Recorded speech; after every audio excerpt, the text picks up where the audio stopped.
Estamos de volta com o Band Entrevista, hoje conversando com o cientista político Márcio Coimbra sobre o cenário político pós-eleição. Márcio, nós falávamos aqui sobre essa mudança, né, a cada 30 anos, que você explicou aí também. Uma coisa que chama muita atenção no caso, por exemplo, do Bolsonaro, é claro que é perfeitamente compreensível as pessoas que votaram tentar romper uma estrutura que já está há algum tempo, mas o que me chama particularmente a atenção é você colocar um ser humano como se fosse num patamar superior.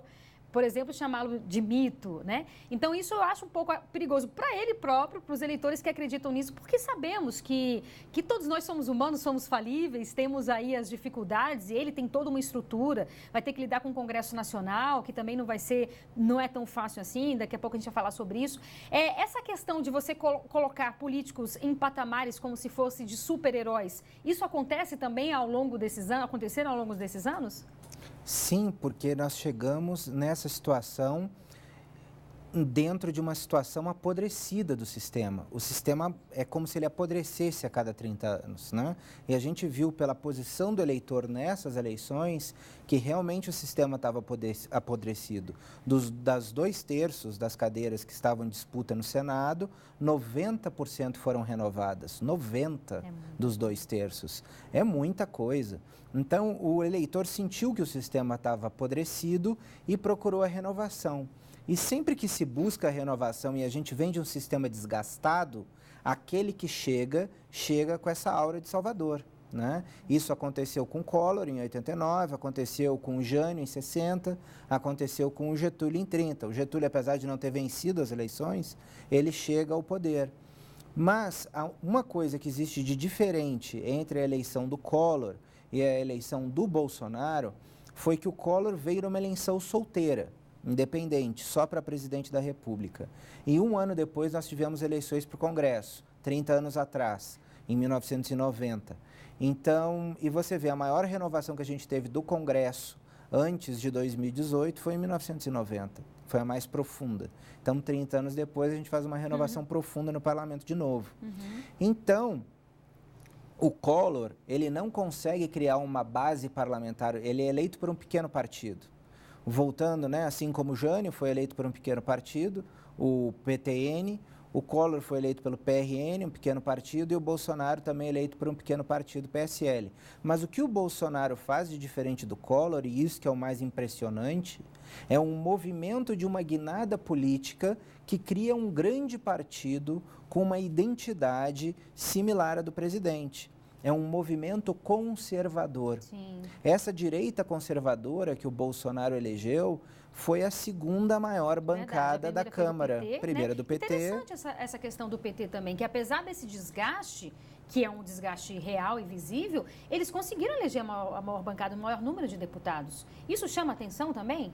Chama, porque o PT, além de tudo, ele tinha um dos maiores fundos eleitorais a serem gastos nessa eleição. O PT teve 212 milhões para gastar nessa eleição. E teve também uma candidatura forte, 20% das pessoas se identificam como petistas, 20% do eleitorado dizem que o seu partido é o PT. Então, o candidato do PT, ele já larga sempre muito na frente, porque hoje quem lidera as esquerdas no Brasil, desde 1989, quem lidera as esquerdas no Brasil é o Partido dos Trabalhadores, né? Com 20% do eleitorado, desses 20%, 80% votam em qualquer candidato que o PT apresentar. Então, por isso que eu dizia, assim que o Lula der a bênção ao Haddad, dizendo que ele é o candidato, ele vai a 18%, 20%. As pessoas dizem, você está louco, o PT está desgastado. Eu falei, não, é o eleitorado tradicional do PT, o Haddad vai surgir com 20%. E foi realmente o que aconteceu. E eu sempre disse, o candidato do PT está no segundo turno, não interessa quem for. Se for Jacques Wagner, Haddad ou qualquer outro nome, este nome teria 20% das intenções de voto e chegaria ao segundo turno. Mas isso é uma força do Lula também? Mais do que o PT, do Lula, você acha? Não, é uma força tradicional de esquerda no Brasil. Tá. Naturalmente, nós temos sempre 30% dos votos na esquerda. Isso lá desde a época do PTB, do getulismo. Você tem 30% de votos na esquerda. Você teve 20% com o PT e você tem 10% em outros partidos, ali, Ciro, Marina, isso um pouco diluído, né?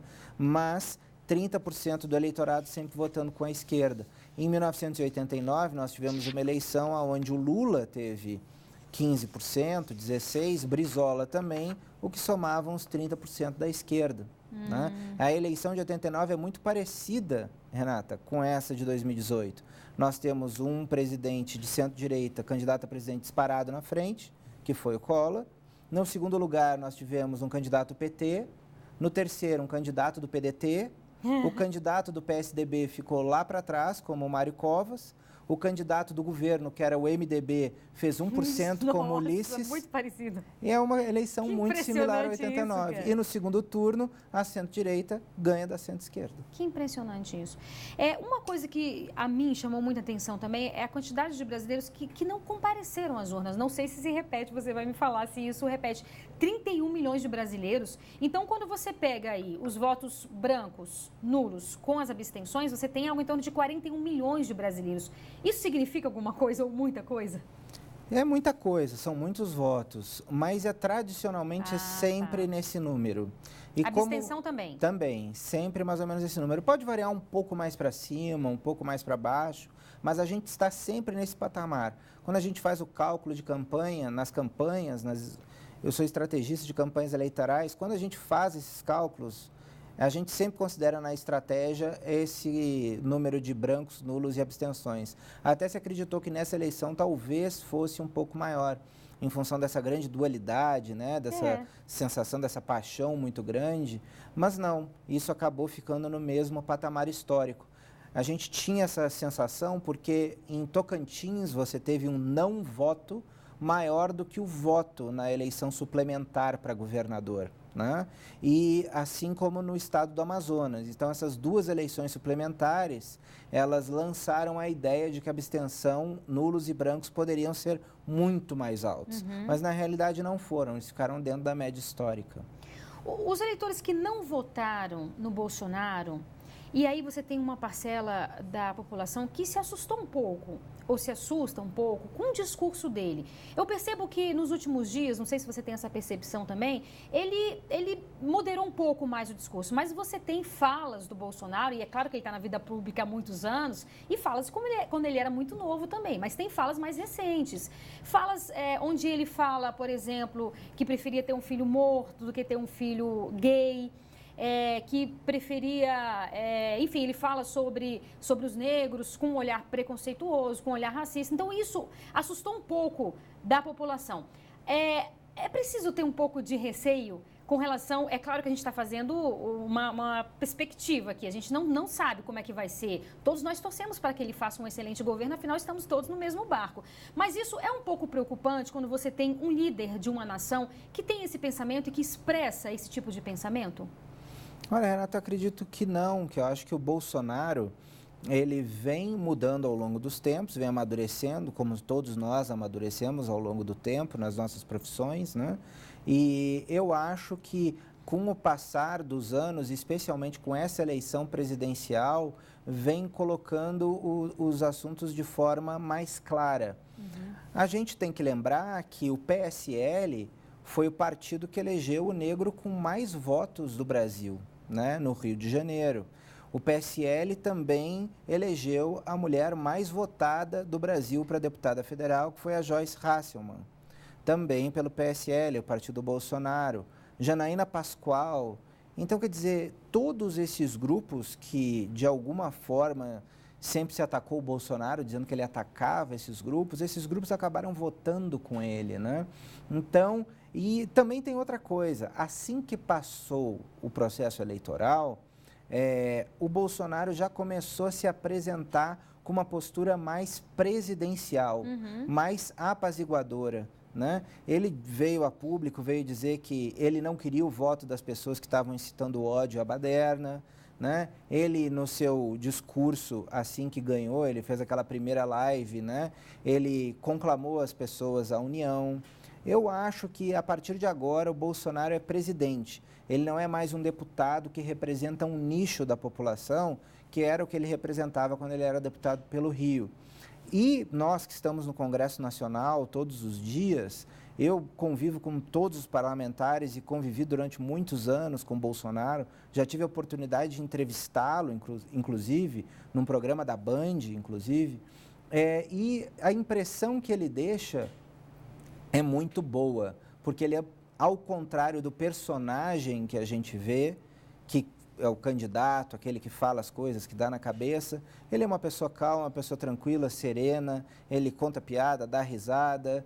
E quando nós fizemos essa entrevista com ele, eu me lembro até hoje, ele falou, foi muito bacana essa entrevista porque foi pela primeira vez me perguntaram coisas que realmente dizem respeito aos projetos que eu tenho para o país e não se ficou nessa agenda repetitiva de misoginia, de sexismo, de racismo. E efetivamente nós perguntamos para ele coisas sobre privatização dessas, Petrobras, Banco do Brasil, planos para economia, tributação, etc. e tal. Foi muito interessante. Uhum. Beleza. E você também pode participar aqui do nosso programa. A sua opinião é importante. Mande sua sugestão de entrevista. Anote o nosso telefone 99976-9204. Agora a gente vai para mais um breve intervalo. É bem rápido. Não saia daí que a gente espera você.